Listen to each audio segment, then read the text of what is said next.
Manila! Manila tayo, okay? Ayun, maglagay daw kayo ng kwan. Ayan, sinasabi ko. Hindi nagpapakuha eh.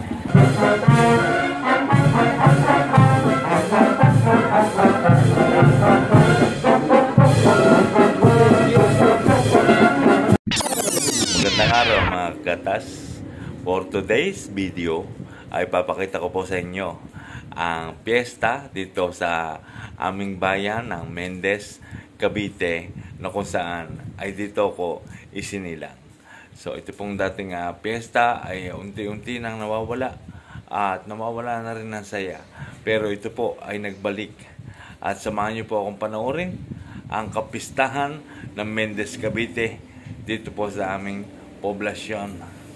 Ang Balik Saya 2024 Piyesta ng Mendez, Upli. At kung bago ko pa lang po sa aking channel, please subscribe at huwag niyong kalimutan pindutin ang notification bell para updated kayo sa aking mga videos. So umpisa natin at samahan niyo ako. Maraming salamat.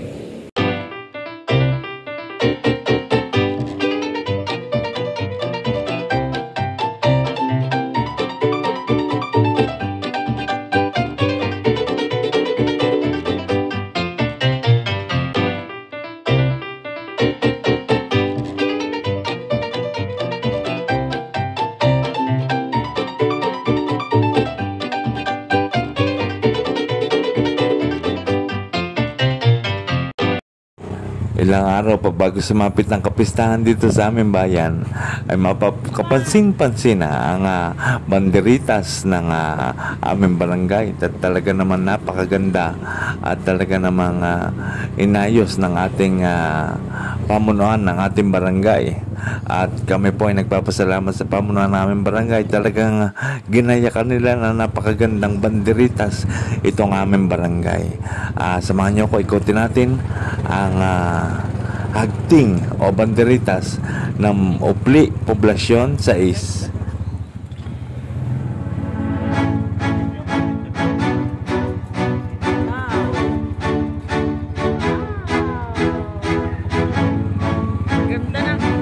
Ganda ng ating hagting.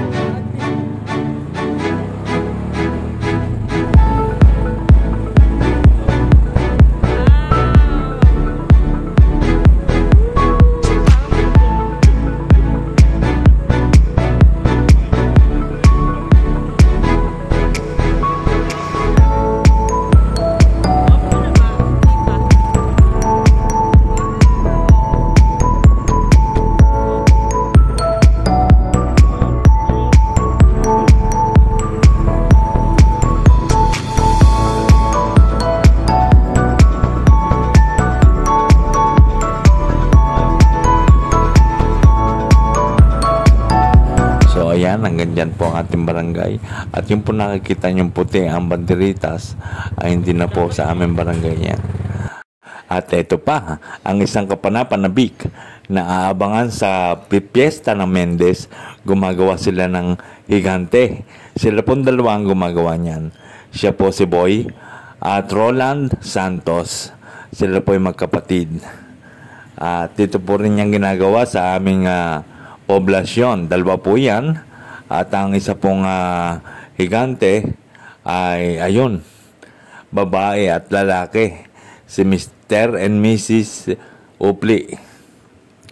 Ayan po, dito po, yun po ay tradisyon na dito sa poblasyon 6 na talagang sila ang gumagawa ng higante. At gumagawa rin nga po pala sila ng arko. Ayan. Talaga pong yan po pinamana sa kanila ng kanilipang ama na si Mr. Severino Santos. At ayan na po ang kanilang natapos na higante. Ayan. Tumataas po yan ng 13 feet. Ayan po. Yun po ay gagala sa buong barangay ng poblasyon 6. Pero sa araw ng kapistahan, ayan po ay paparada sa buong bayan kasama ang mga musiko na nanggaling pa sa iba't ibang lugar. Talagang kapanapanabik. ilang araw pa bago magpista ay ginanap na rin ang mga sayawan. Siyempre may sayawan tayo at kasama mga Zumba girl ng Poblacion 6.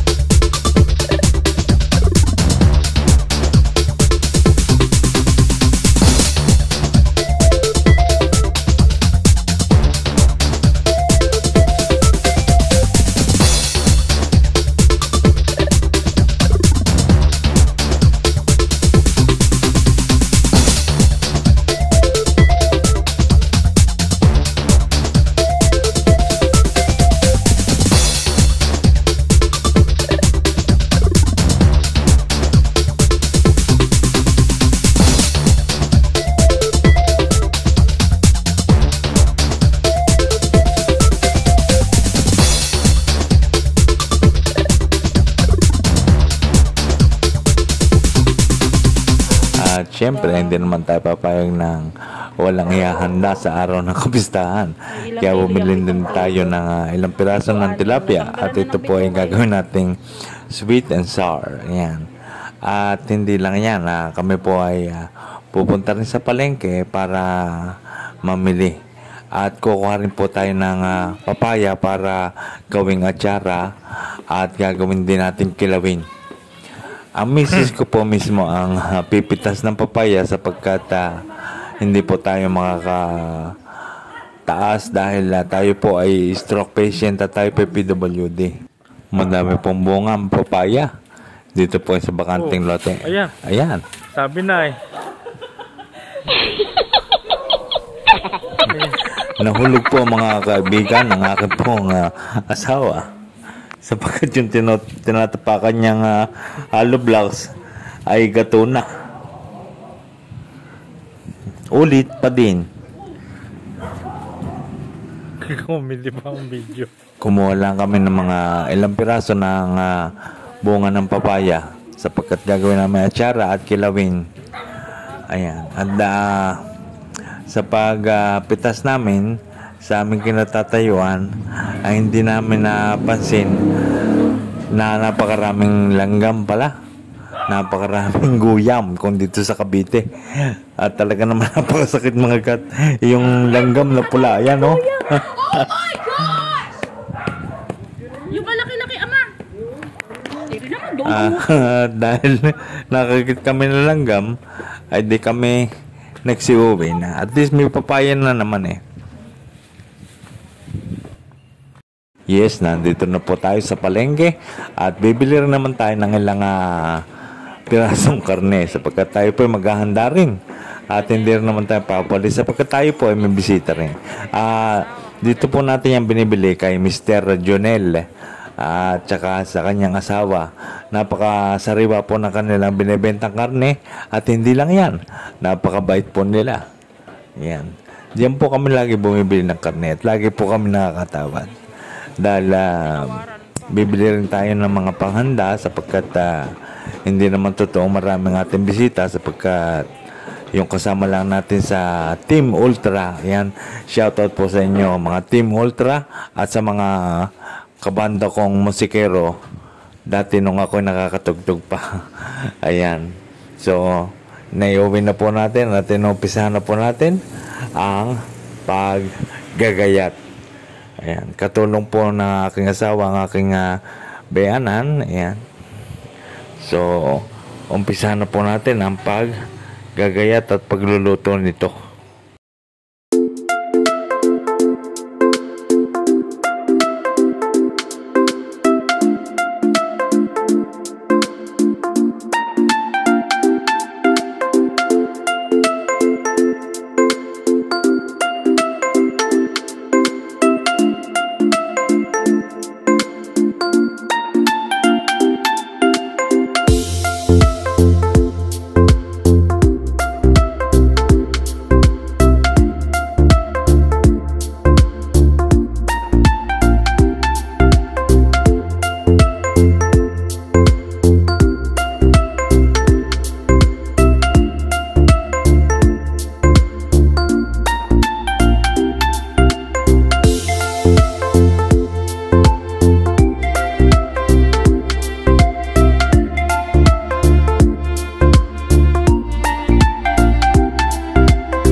At pagkatapos namin maghanda ng iluluto ay syempre meron din mga palaro.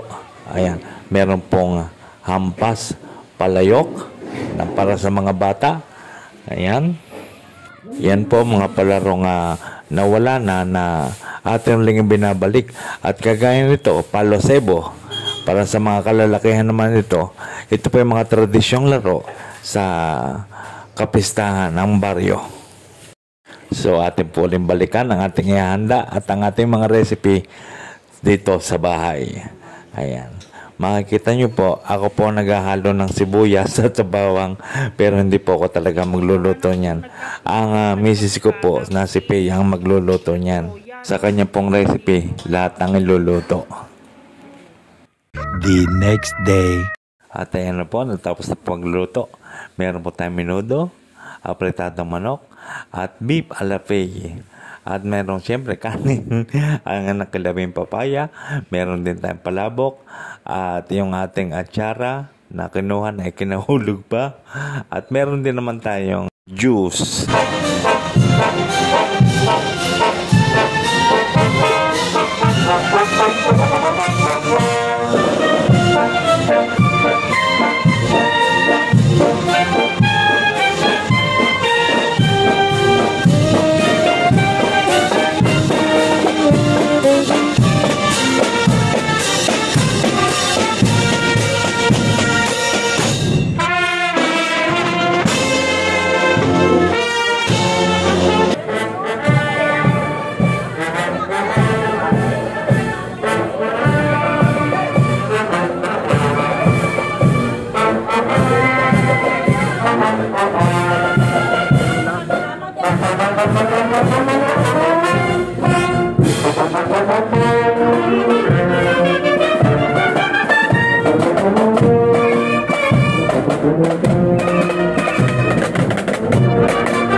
Pambuli.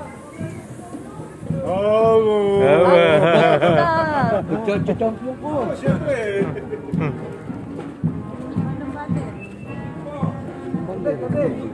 Ayan.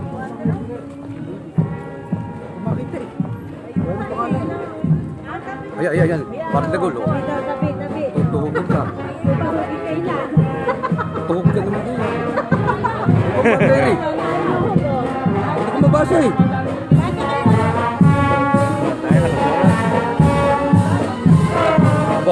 Wala.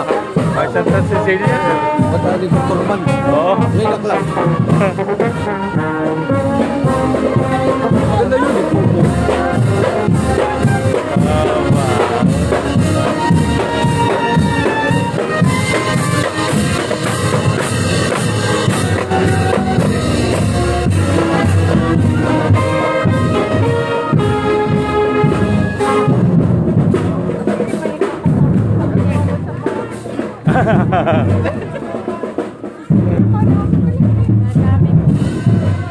Ay, pamaskot to. Ay, ay, para mascot. Singkit pala yun. May singkit. Facing mascot naman eh. Ayun na ang upli. Ayun na ang upli. Ay, na-ampli, oh. Ka doon, titigil naman yan. Ampay, picture. Yan, upli, upli. Ay, na-ampli, oh. Ayun, maglagay daw kayo ng kwan. Ayan, ang sinasabi ko. Hindi nagpapakuha eh. Oh. Ayan. Wala. Kasensi naman nila.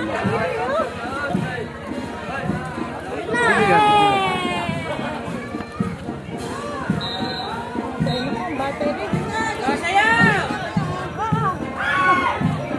Ayan, nalagyan ng battery. Init na yan, no? Yun.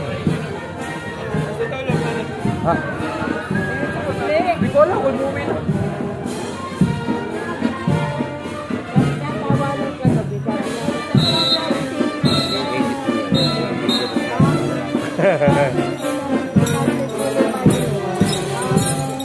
Wow, po, may pag-ikot pa kayo.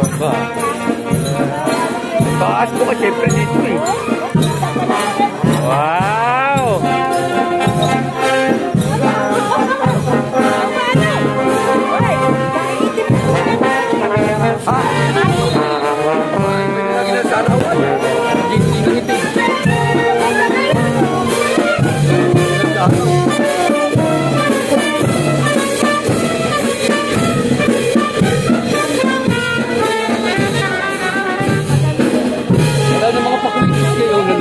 Wala na. Asbok ano? Dati may pakuitis. Mamumuntok pa ng baril ano? Aba. Kanta pa yan.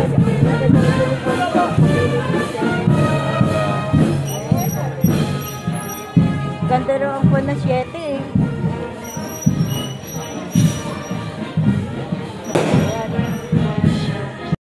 Malulusog. Mr. Hindi nga ba mabalbatakan yung mamaya sa akin ang gusto ko makaubos ang handa. Ore ang mga rin. Pare-pareho eh. Aba. Marami na mga eh.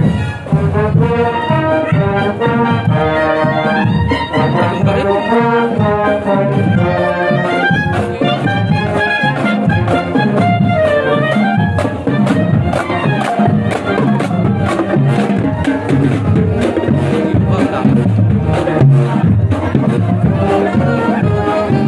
Mga bata, day nasa masagayan, ano? Talaga noon. Ay, ito lang. Hindi naman lang. Hi, Kuya! Ayan! Yan na po ang ating bisita, ang Team Ultra. Happy Fiesta! Yes! Nandito ang Team Mihi. Yo!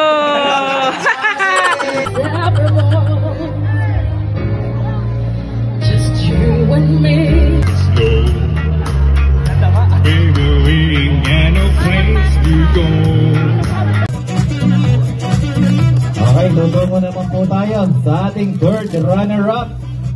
Okay, ang ating third runner-up. Okay, I see Clark Flores. Okay, nakakuha po siya ng 79%. Okay, yung first runner-up na po ito, ha? Okay, may iwan po yung champion sa baba. Ang ating first runner-up. I see, Ate Maribel.